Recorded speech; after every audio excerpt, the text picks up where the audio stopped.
প্রতি বছরই প্রায় দেখা যাচ্ছে যে কোনো একটা বছরের সুনির্দিষ্ট সময়ে ডেঙ্গু জ্বরের প্রকোপটা ভীষণ রকম বাড়ছে এবং সেটা অনেক সময় অনেকের ক্ষেত্রে ভয়াবহ আকার ধারণ করছে, কারণ আমরা প্রথমের দিকেই অনেকটা অবহেলা করে ফেলছি অজ্ঞতার কারণে।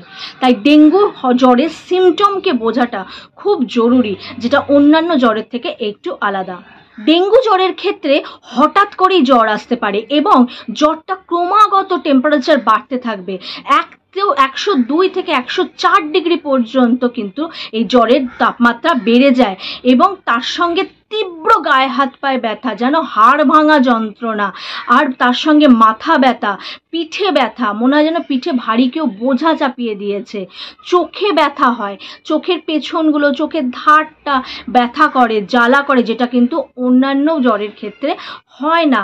গায়ে অনেক সময় দেখা যায় যে গায়ে ছোট ছোট র্যাশ বেরোচ্ছে, ঘামাচির মতো র্যাশ বেরোচ্ছে।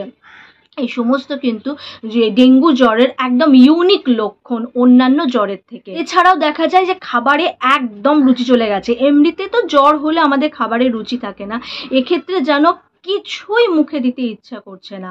এর সঙ্গে দেখা যাচ্ছে পেটে ভীষণ ব্যথা করছে, অনেক সময় পাতলা পায়খানা বা ডায়রিয়া হয়ে যেতে পারে, বা দেখা যায় যে ব্লাড প্রেশার খুব কমে যাচ্ছে। এই সময় একটু দেরি না করে যখন তুমি ব্লাড টেস্ট করবে, যে দেখা যাবে তখন তোমার প্লেটলেট অনেকটা কমে গেছে, তখন বা যেটাকে আমরা রক্তের অনুচক্রিকা বলি, সেটা কিন্তু অনেকটাই কমে গেছে। তখনই কিন্তু ডাক্তাররা কনফার্ম করেন যে এটা ডেঙ্গুর জ্বর।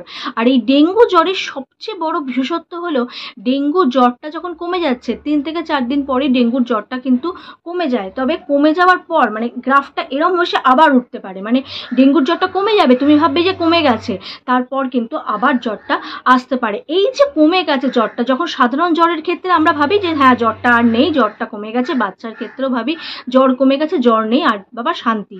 কিন্তু এই সময়টাতেই সবচেয়ে বেশি তোমাকে সতর্ক হতে হবে। এই সময়টাতে তোমাকে অবহেলা করলে চলবে না। এই সময় যদি দেখা যায় বড়দের ক্ষেত্রে ভীষণ শ্বাসকষ্ট হচ্ছে, অতিরিক্ত বমি হচ্ছে, 6 ঘন্টার বেশি টয়লেট তোমার হয়নি, শ্বাসকষ্ট হচ্ছে, মাথা ভীষণ ঘুরবে, এই সময় দেখা যাবে যে বাচ্চাদের ক্ষেত্রে ভীষণ রকমভাবে নিস্তেজ হয়ে পড়ছে বাচ্চা, এই সমস্ত কিন্তু সতর্ক হওয়ার লক্ষণ এবং এই সমস্ত কিন্তু জটিল হয়ে যাচ্ছে বিষয়টা তোমায় বুঝতে হবে। তাই এই সময়টাই কিন্তু তোমাকে অতি অবশ্যই লক্ষণগুলো দেখা দিলে যত তাড়াতাড়ি সম্ভব তোমাকে ডাক্তারের কাছে পৌঁছাতে হবে, হসপিটালে পৌঁছাতে হবে, যাতে তাড়াতাড়ি তারা প্রয়োজনীয় ট্রিটমেন্টটা তোমায় বা তোমার সন্তানকে বা তোমার পরিচিত মানুষদেরকে দিতে পারেন এবং তাড়াতাড়ি তারা রিকভার হতে পারে।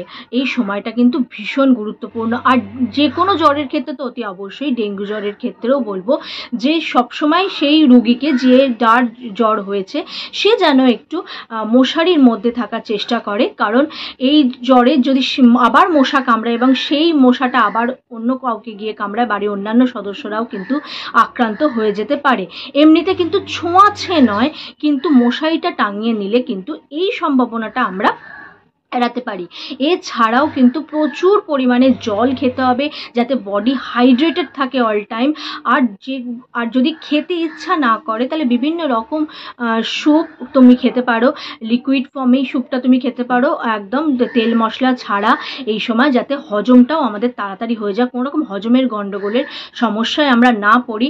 ডায়রিয়া বা পেটে ব্যথা করলে বা পাতলা পায়খানা হলে এক্ষেত্রে ডাক্তারের শরণাপন্ন হবে এবং তিনি যেরকমভাবে রেকমেন্ড করবেন সেই অনুযায়ী খাওয়ার চেষ্টা করবে। ওআরএস খাবে, ইনি সব কিছুই তোমার ডাক্তার তোমাকে বলে দেবেন। আমি শুধু লক্ষণগুলো বললাম, যে লক্ষণগুলো দেখলে পরে একটু সময় নষ্ট করব না, আমরা অবহেলা করব না, সাধারণ জ্বর বলে এটাকে বসে থাকবো না। কারণ আর গায়ে ব্যথা, মাথায় ব্যথা, এগুলো ব্যথার ক্ষেত্রে কোনো রকম পেইন কিলার আমরা খাবো না, কোনো রকম অ্যান্টিবায়োটিক নিজের থেকে খাবো না, যে হ্যাঁ এ বলেছে সে বলেছে পেইন কিলার খেয়ে না একটা, এরকমভাবে কখনোই করবে না এক্সপেরিমেন্ট নিজের শরীরের ওপর, তাহলে কিন্তু হিতে বিপরীত হতে পারে, পরিস্থিতি আরও জটিল হতে পারে, তখন কিন্তু প্রাণ সংশয়ও হতে পারে।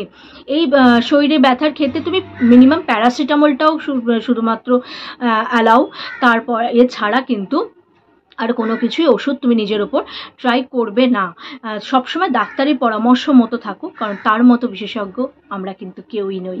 তিনি বিশেষভাবে প্রশিক্ষণপ্রাপ্ত এবং শিক্ষিত। এই বিশেষ এই সাবজেক্টে। সুতরাং ওনার মতো বিশেষজ্ঞ কিন্তু আমরা কেউই নই। শুধুমাত্র সাময়িকভাবে প্রাথমিক লক্ষণগুলো বুঝিয়ে দিয়ে তোমাদেরকে সতর্ক করতে পারি যে এই টাইমটা, কোন টাইমটা তোমাকে ডাক্তারের কাছে ছুটে যেতে হবে, শুধুমাত্র এই সতর্কতার জায়গাটা আমরা সাহায্য করতে পারি। এছাড়া কিন্তু বাকি যা কিছু ট্রিটমেন্ট পদক্ষেপ নেওয়ার তিনিই নেবেন। তাই ভালো থাকো, সুস্থ থাকো, খুব খুব হাসি খুশি থাকো, সাবধান থাকো, সতর্ক থাকো, ভয় বা আতঙ্কে নয়। দেখা হচ্ছে আবার পরবর্তী ভিডিওতে।